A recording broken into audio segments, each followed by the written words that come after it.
اعوذ باللہ السمیع العلیم من الشیطان الرجیم بسم اللہ الرحمن الرحیم الحمد للہ رب العالمین والصلاة والسلام علی اشرف الانبیاء والمرسلین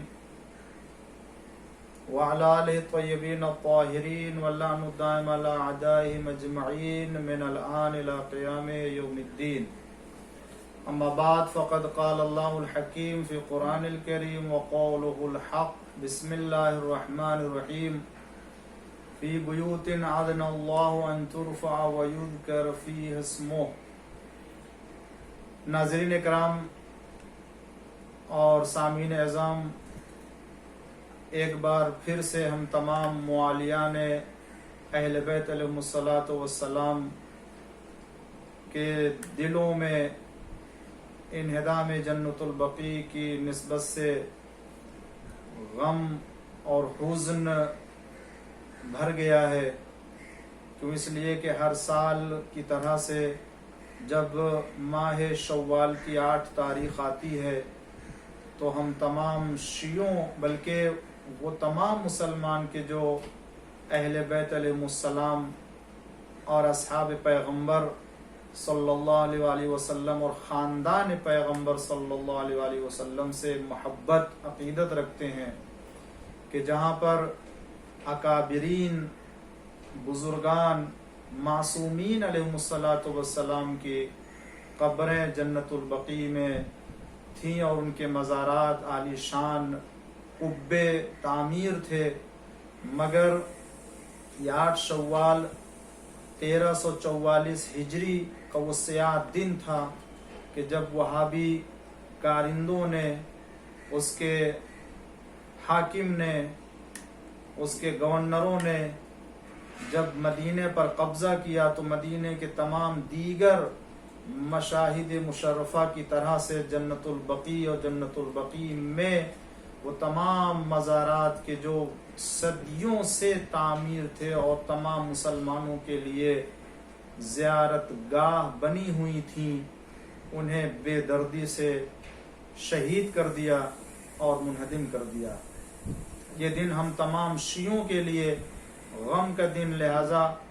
ہر شیعہ اس دن غم کے اظہار کے لیے کوئی نہ کوئی ایسا قدم اٹھائے کہ جس سے خود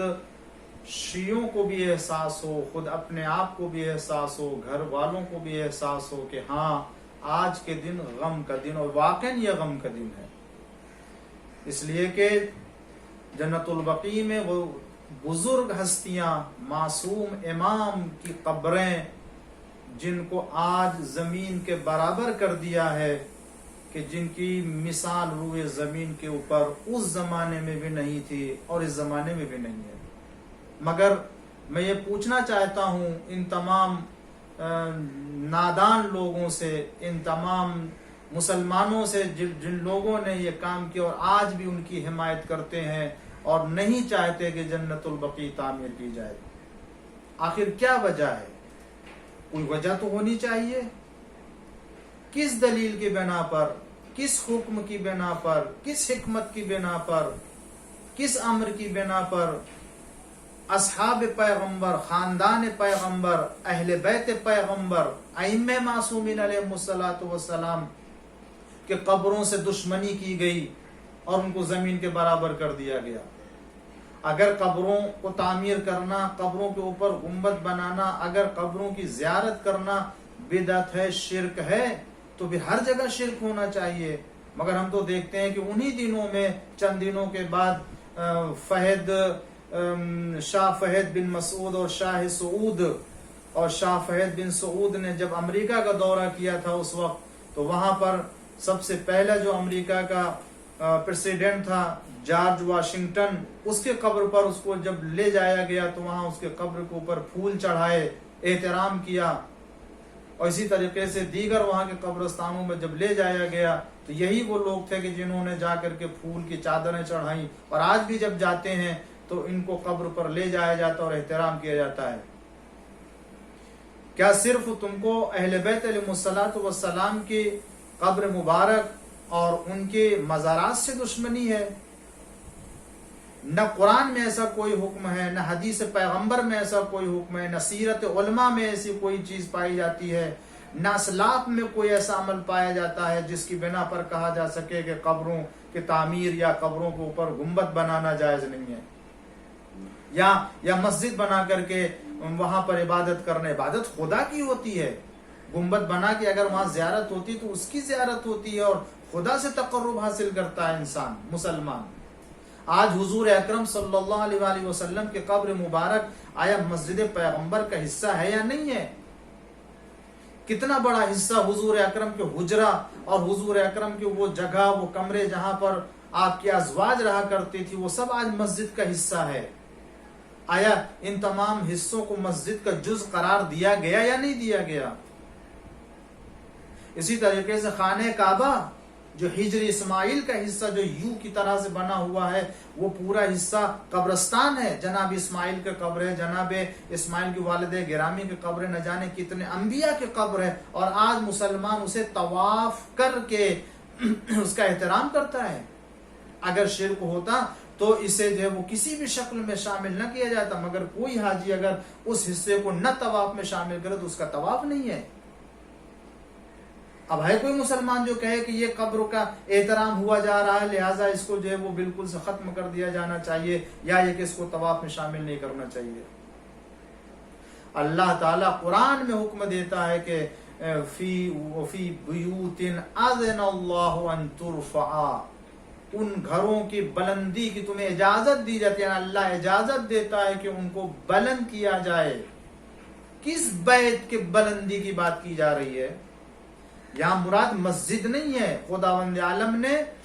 مسجد کو مسجد کے لفظ سے یاد کیا ہے۔ خداوند عالم نے قرآن کریم میں اصحاب کہف کا ذکر کیا ہے کہ جہاں پر دو گروہ گئے اور جانے کے بعد انہوں نے اختلاف کیا تو ذکر ہے کہ ایک نے جو ہے وہ وہاں مسجد تعمیر کیا، اور قرآن نے اس طرح کی کوئی جو ہے وہاں پر ممانعت نہیں کی، نہ قرآن نے منع کیا، نہ اسے کسی طریقے سے شرک، نہ اسے اس کی مذمت کی ہے۔ لہذا آپ دیکھیے اس کے پہلے خود حضور اکرم صلی اللہ علیہ وآلہ وسلم کے زمانے میں صلح حدیبیہ سے پہلے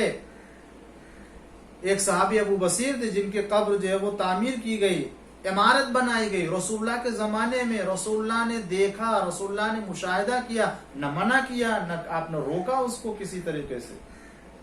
اس کے علاوہ عالم اسلام میں نہ جانے کتنے انبیاء علیہ السلام کی قبریں تعمیر ہے اور ہوئی تھیں۔ آپ خود شہر خلیل چلے جائیے، وہاں دیکھ لیجئے جا کے بیت المقدس میں، وہاں جناب داؤد کی قبر ہے، جناب ابراہیم علیہ السلام کی قبر ہے، جناب اسحاق علیہ السلام کی قبر ہے، جناب یعقوب علیہ السلام کی قبر ہے، جناب یوسف علیہ السلام کی قبر ہے، انبیاء علیہ السلام کی قبر۔ اس کا مطلب یہ ہے کہ ان تمام قبروں کا پہلے سے موجود ہونا دلیل ہے کہ جتنے بھی اسلاف تھے، اصحاب تھے، وہ سب تعمیر کرتے تھے اور یہاں جاتے تھے زیارت کرنے کے لیے۔ خود حضور اکرم صلی اللہ علیہ وآلہ وسلم کی قبر مبارک کے ارد گرد جو دیوار تعمیر کی گئی ہے، کس کے زمانے میں، کس نے تعمیر کیا؟ یہ تو خلیفہ دوم کے زمانے، خود خلیفہ دوم نے یہ عمل کیا، پھر عمر بن عبدالعزیز نے آ کر کے اسے اور جو ہے وہ وسعت دی ہے۔ ازواج کے جو حجرے تھے ان سب کو جو ہے وہ حضور اکرم کے قبر مبارک کے حصے میں شامل کر کے جو ہے لوگوں نے اسے تعمیر کیا۔ اگر تعمیر کرنا بدعت ہے، شرک ہے، تو پھر یہ اعتراض سب سے پہلے خلیفہ دوم کے اوپر ہونا چاہیے تھا، مگر ادھر کوئی اعتراض نہیں ہے۔ وہ اہل بیت پیغمبر جو امام زین العابدین علیہ السلام، امام محمد باقر علیہ السلام، امام جعفر صادق علیہ السلام، امام حسن مجتبی علیہ السلام، یہ مسلمانوں کے دلوں کی دھڑکن ہے، مسلمانوں کے ایمان، بلکہ تمام اسلام کی مرکزیت ہے جنت البقیع میں ان ائمہ معصومین علیہ السلام سے جڑی ہوئی۔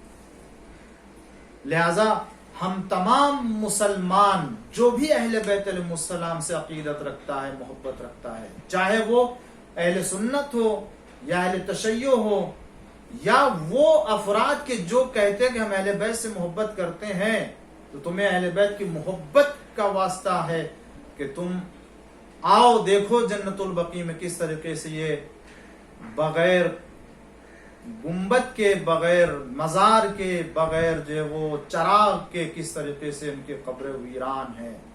حضور اکرم نے احترام کیا ہے۔ جناب حمزہ کے قبر مبارک پہ جناب شہزادی سلام اللہ علیہ جایا کرتی تھی اور وہاں فاتحہ پڑھتی تھی۔ خود حضور اکرم کی سنت ہے جنت البقیع آتے تھے۔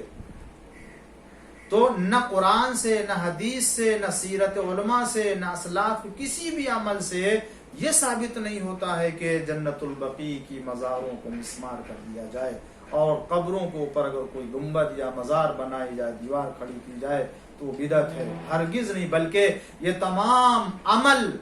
بتا رہا ہے کہ یہ اسلام میں پہلے بھی جائز تھا اور ابھی بھی جائز ہے۔ لہٰذا قبروں کے اوپر تعمیراتی کام کرنا یا قبروں پر جا کر کے فاتحہ پڑھنا یا قبر کے اوپر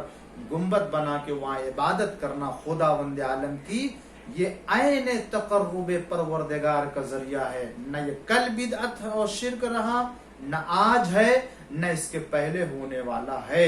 میں دعا کرتا ہوں پروردگار عالم کی بارگاہ میں، اے پروردگار یہ تیرے نیک بندے ہیں کہ جو آج زمین کے برابر ان کو کسی بھی طریقے کا احترام نہیں دیا گیا، جو احترام تیرے نزدیک ہے اس احترام کا واسطہ دیتا ہوں کہ پروردگار زمانے کے امام، وارث روضہ پیغمبر،